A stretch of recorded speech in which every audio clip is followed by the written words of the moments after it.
the biggest upset that is even conceivable. Literally. Even though the stats we have for round 2 so far, you know, they're not coming into full fruition because these guys just haven't played a lot of games in round 2 just yet. It's still like a team that has been doing terribly versus a team that's been doing the best. Yeah. And like you said, if he could take it in the PvP, you know, sometimes PvP, builder losses occur. herO is rushes, also DTs. Yeah, crazy stuff can happen. And herO's a great Protoss player regardless that Zest has to go up against. You know, Zest, he did lose that game. Will he lose another one? Or will he bring another ace match victory to KT? It's really unique, actually, that KT just keeps getting these +1 indicator victories. I guess they're still going to be at the top if they never lose. Yeah. So, another text message there. Eating food on the camera. It's okay with it. Said he couldn't go home. I didn't see what he said before that. He was probably like, it's too fun. I don't want to leave. Yeah, of course he can't go home in this circumstance. I won't let him go home. If I see him get up, like, I'm going to throw my hot water on him. Be careful, that hot water is hot, man. You have had so many close calls with that hot water, but still have not managed to burn anybody. There's one time someone almost ran full speed into me while I had this mug of hot water. Like, this water is like hot. boiling water that came out of the thing, so. I almost died, but it's okay, I didn't. Yeah, we're all good here. Everybody's fine. No death. Well, we may see the death of a terrible, horrible losing streak for CJ Entis today if herO can win just one more map against Zest, who's really the favorite here and insanely favored crowd-wise. Just seeing his face for like 2 seconds made fangirls scream so loud you could probably hear it at the pre-baguette nearby. Yeah, it was so funny when the Zest thing came up on screen here during the break. I'm not sure if you guys got to see it on stream, I don't think so, but it like paused for a second and everybody was like, oh no, we want to see what he has to say. And it was only some like 3-second thing and they were all so excited just because it was Zest. It was just him doing his intro like, hi, I'm Zest from KT Rolster, and then everyone was screaming and going crazy about it. They wanted to see him. So, looks like we're going to get this match started. Players are in the lobby now. This is the final match, the ace match that decides everything between these two players who appear to be very friendly with each other. Maybe have some practice history working together in the past. They're both gold Protosses as well. And this match decides everything. Can CJ Entis pick the biggest upset in Pro League history for StarCraft 2? Or is Zest going to crush him here on Polarnight? We're about to find out. The map is loading. Are you ready, Brennan? I could not be more ready for this match. I can't wait to get this started. Well, why did they do this to me? You only have to wait a little bit longer. Now we're in the lobby. Players are being told to wait for just a moment, and then the start button will be pressed. And that's when the gloves come off. And we're going to find out which one of these two teams is going to take this match today at the SPL.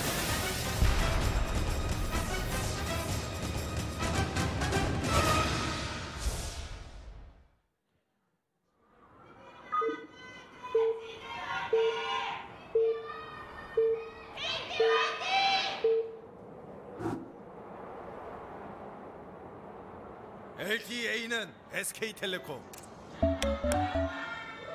Down here in the south on Polarnight, the yellow Protoss from CJ Entis, this is herO. And his opponent, the top of the map. In the red, it's KT Rolster's Zest, the all-killer. It's very dangerous to face.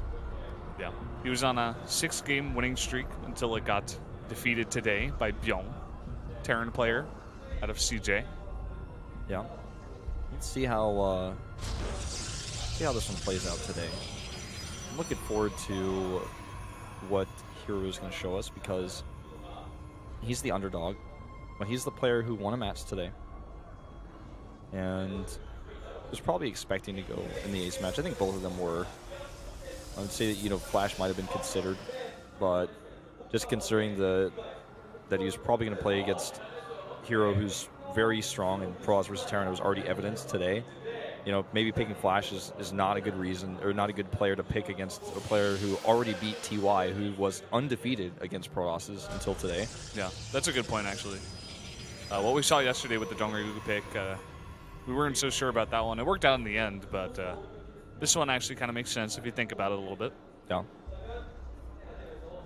And it's going to be a little while before these two actually go down their tech paths. Let's see how many gases get taken here. It's going to take both right away. Same probe. And same for CJ at herO. Yes. Down in the south. You guys can't see it, but you can see it in the mini-map. You can see on production tab as well. Yep. And these probes are going out here. The movement of herO almost indicates he wants to hide something rather than checking if something is hidden. That's a sneaky probe. Because normally the place you want to check first would be, you know, to the bottom left and then like to the left side of the map, not the right side. I think he's going to hide something. He definitely is, man. Yeah. It's sneaky, man. I saw it in his eyes. herO's on the way to proxy. Looks like it could be a Stargate. It's a very obvious proxy location. Yeah. Could also be a proxy Dark Shrine, or even Twilight Council for Blink, but that's pretty rare. The last thing I would expect would be the proxy Robo. There's like a four gate warp prism all in. The Quick immortal to the base. quick immortal to the base, just walks over there. All right, show us your magic. The timing on the pylon was perfect. Finished exactly when the cybernetics core went down. And now we're just waiting. Stargate. It's got to be Stargate. There it is. It's so close to the base. That proxy location, if you put it there, it's so nice. You can get those oracles over really quickly. And now it's going to be up to Zest to either scout this or hold it somehow. Yeah. I'm curious about this because, you know, he's sending the mothership core away. That's going to be a big problem. He has one Stalker coming out. He already has a Sentry, so that's all the anti-air he has. He drops the Nexus now. If the mothership core is not home, this could do a ton of damage. The probe that just made the Nexus is out scouting. He sees that probe over there of herO's, but he's not spooked just yet. It's going to continue scouting down there. The one area he hasn't scouted in is where the Stargate is for herO. It's being chrono boosted out right now. This Oracle could get a lot of damage done. The mothership core came home, though, and that's really important. You know, I think he's pretty suspicious about seeing that probe over there, and he's like, well, I didn't see what you have, but I know the possibilities are there. And with the mothership core being home, it's going to be pretty easy for him to defend at least one of his bases. And here we go. Here comes that Oracle. And he's going to see the gateways as well as the Twilight Council. How many kills can he get? One already. And only two, it looks like, in total for now. Just two. No overcharge. Going to come down here the second there's no probes down here. So just two right now with that build. I'm not sure if it's the most worth it. Stargate is out there on the map, and right now Zest has a Nexus on the way. And herO after this is actually following up with a quicker blink as well. Yeah, I mean, I wonder how much he's actually going to be able to do with the blink, because there's already a robotics building an immortal. It's 2 base against 1, so he's going to have some extra chrono boost energy to help get those immortals out. He's seen the immortal with the Oracle, or he's seen the robotics, that is to say. I don't actually like this that much. I just don't like herO's position.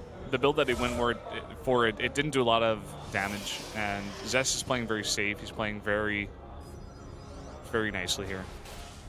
I mean, he doesn't even have to worry about using his robotics time for observers, because he knows that Stargate is the tech of his opponent, and with Stargate tech, you're not concerned about DTs. He can't really afford to send oracles to your base and then also go DTs. Yeah, that would be the sickest build. DTs and oracles attack you in like 10 minutes. Well, he's trying to force damage here with this oracle. Gets a couple more kills. Yeah. He only makes one immortal, interestingly enough. I mean, he doesn't know he's up against Blink Stalkers, but it's just kind of interesting to me that he decides to make only one. It's like not making anything for a really long time, in fact. Makes another one. Another one's on the way. We see a Robo as well for herO here. Zest did see the high amount of Stalkers here, so he may assume that Blink is maybe there for herO. Yeah. Gets his own Twilight Council. And he's going to just try to blink into the main. Yeah. See how much damage he can get done here. Oracle for vision. Forces a cancel on a pile, and that's it. It's very difficult to actually make something like this work this late into the game. That was a lot of force energy spent. Very little reward. Yeah. Force fields on Blink Stalker is not the most efficient play. I mean, if the Blink's on cooldown, that's one thing. But Yeah. it was long since the Blink Stalker blinked. Blunt. There was no blunk that went on. No. No big blunk, but... Oh, that was nice. Was able to snipe it, loses none of the Stalkers. I mean, little things like this can get you back into a game. It's not to say that even that hero's like so far behind that this is a horrible position for him. It's just that his tech is not useful, and his opponent had an Nexus up faster. He also has his faster +1, and I mean he's just ahead in every way possible. Not massively, but decently. And he's going to have his own counter blink soon too, so that these Blink Stalkers are no longer going to be a problem. He's building that Immortal account a lot faster than herO. He just has the better, stronger tech for right now. herO just kind of has that awkward Stargate over there that's doing nothing right now.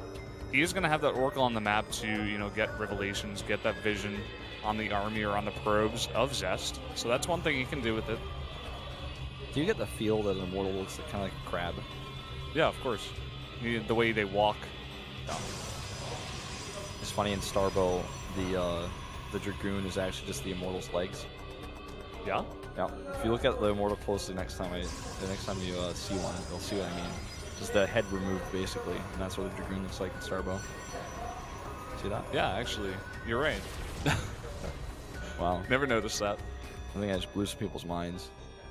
I think you did, man. So, Starbow, very fun mod of StarCraft 2. If you guys haven't checked it out, I recommend it. Oracle, it's now actually started to pay for itself, really. It's just that it wasn't able to get the damage done early when it matters most. Yeah, I mean, he did get 8 kills, and he is getting that vision as well. He's keeping some of the army units of Zest back. Zest hasn't gone for any move out just yet. He has to keep an Immortal, funnily enough, and 2 of those Stalkers there to defend. Yeah. Well, I mean, Temple Archive's going down for both players about the same time. With Chrono Boost, the +1 actually catches up here for herO. So they're both going to have +1 at the same time. Big difference here being the Colossus commitment for herO versus it being totally cut out by Zest, who's going into just further Immortal advantages and is getting now charged a little bit faster. And we've seen the Colossus composition work, and we've seen it fail. It just depends on the situation. At Stargate, not long for this world, especially not a pylon. Yeah, wasn't doing much anyway, but now it's definitely not going to do anything. Now he's like, now you can't build a fleet beacon. Your Tempest transition, if the game goes that far, will take you far longer.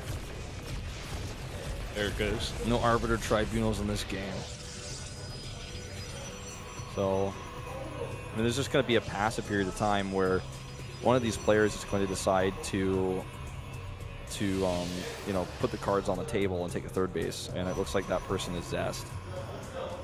Yeah, I feel like right now, before herO gets a significant Colossus army, he has the cards in his favor. He has a stronger army, he has more Immortals, and he can hold that third base a little bit better. Especially if the Nexus gets up and he can get the Photon Overcharge, he can defend it really well. And I think he's confident to take it right now. Yeah. +2 for both players, about even again. And with Chrono, he's able to catch up with the charge as well. herO, that is. And it's hard to actually defend against a very well-executed Colossus timing attack with Charge Zealots and Archons because that range is there. And it's kind of like a siege unit in some ways. So if you're just sitting there back saying, you come at me because I'm with the defender's advantage, and that's when the Colossi start poking. And he's really committing to this pretty heavily. He still hasn't even sent a probe over to the third Nexus to think about taking one. Yeah. He got the 3 Colossi and he stopped. He's just going to continue making Zealots. And I think he wants to hit here with +2. He has charge already. This small group of Blink Stalkers over here for Zest are actually not blinking away. Here they go. Yeah, he actually, well, he's just going to let those go, I guess. 3 units, and those are units he needs for this attack. Actually, he definitely needs them to defend here at the third. His +2 is finishing with this. I know there's way more Immortals in the army of Zest, but he needs to have like them in a Warp Prism or something if he wants to try to kill those Colossi, because they're so carefully at the back here. +2's done. He's going for it. Concave goes to Zest. Concave is to Zest, but what about the army? This is the fight that will decide this whole entire match. Look at Fake this Colossi. hallucinating Colossi. That's so smart right now. It's going to be hard to target. Here we go. Here we go. Zealots at the front. Archons to help buffer. Time Orbs go down for both players to prevent the retreat of those Colossi. The fake Colossi not really doing any damage, of course, but the ones at the back certainly are. Can the Immortals actually connect with them? It looks like he may just have too much here on the defense. It looks like he's defending it pretty well, but the Zealots are being warped in right now. He's got only these Immortals in the back, and they're taking a lot of damage. Zest falls in supply, and this attack of the herO is going to do it. It's going to do it, man. It looks like he's won it. Look at that smile. The success of herO is just double-fold now today. He wins 2 matches, and CJ Intis will win their very first round 2 match against KT Rolster, the current first place, or should I say former first place team. Oh my God, herO. What a game. He got behind, but you know, Protoss, you can sit back, you can tech up, and just a very awesomely executed timing attack with 3 Colossi +2 hitting in charge. And it didn't matter how many Immortals Zest had. The army of herO was just better. Yeah, you know, with those Zealots that he had coming through, he just was able to overwhelm. The Immortals were getting dangerously close to killing his Colossi. Just a few steps further forward, they would have been able to take those out, which is everything. But he had too much. His +2 finished. He had that really solid composition, and it was a great composition for attacking a defensive Protoss. The hallucinated Colossus move was pretty smart as well, made it much more difficult for him to actually identify which Colossi he should target. And I'm speechless. CJ Intis just beat KT Rolster. This just I'm like happened. stumbling over my words how